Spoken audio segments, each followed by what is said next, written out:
Beaufort, Wyoming. Formerly sporting a bustling population of 2, Beaufort now only a single resident. Add to that the fact that it's located in the middle of Wyoming, the least populated state in the Union. Fancy that.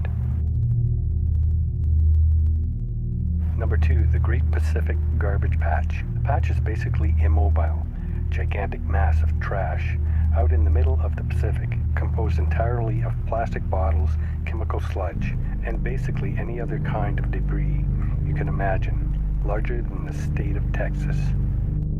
Number 3, Alnwick Poison Garden, England. The Alnwick Poison Garden is pretty much what you think it is, a garden full of plants that can kill you, among many other things.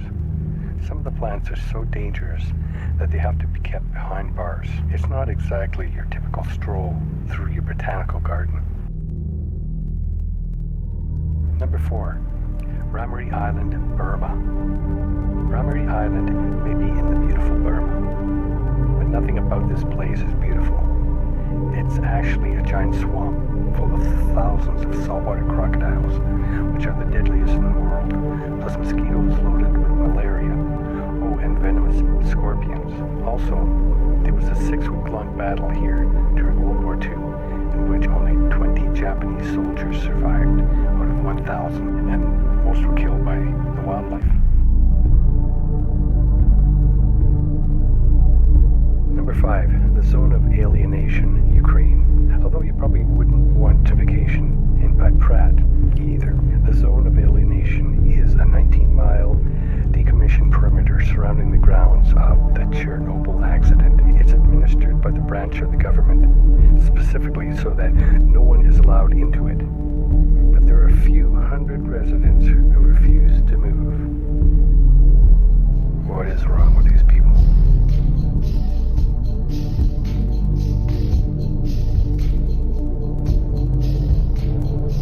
Number 6, Ilha de Queimada Grande, Brazil. Sorry to tell you this, but Ilha de Queimada Grande isn't a fantastical island getaway. It's actually an island full of thousands of snakes. Its name literally means Snake Island. It has the highest concentrations of snakes in the world, with 1 to 5 golden lance heads per square meter. Oh, and they're very poisonous. Number 7, St. Helena. If you somehow wound up in the same place where Napoleon was imprisoned and spent his final days, things are probably going wrong. Oh yeah, and there's no functioning airport either. The only way you can get on or off this island is via container ships from South Africa, which only come every few months.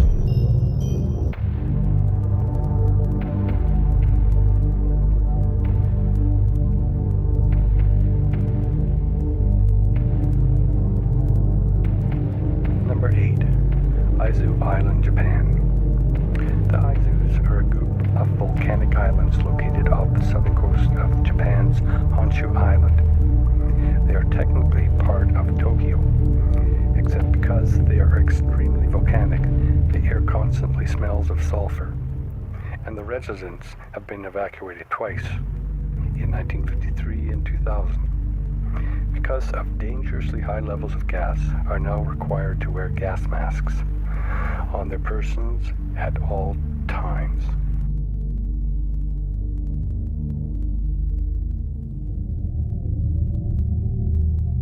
Number 9, the mud volcanoes of Azerbaijan. Sure, mud volcanoes aren't nearly as dangerous as their cousins of the magmic variety, but when they do actually erupt, it's not exactly a pretty sight. In 2001, a new island grew out of the Caspian Sea due to the increase in volcanic activity.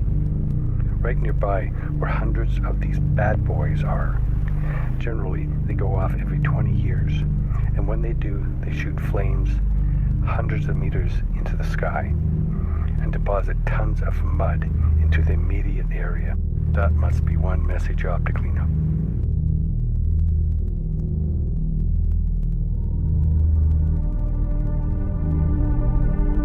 Number 10, Yungas, Bolivia.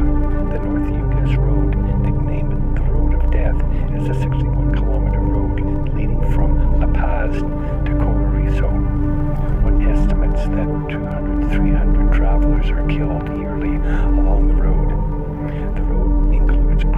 markings on many of the spots where vehicles have fallen.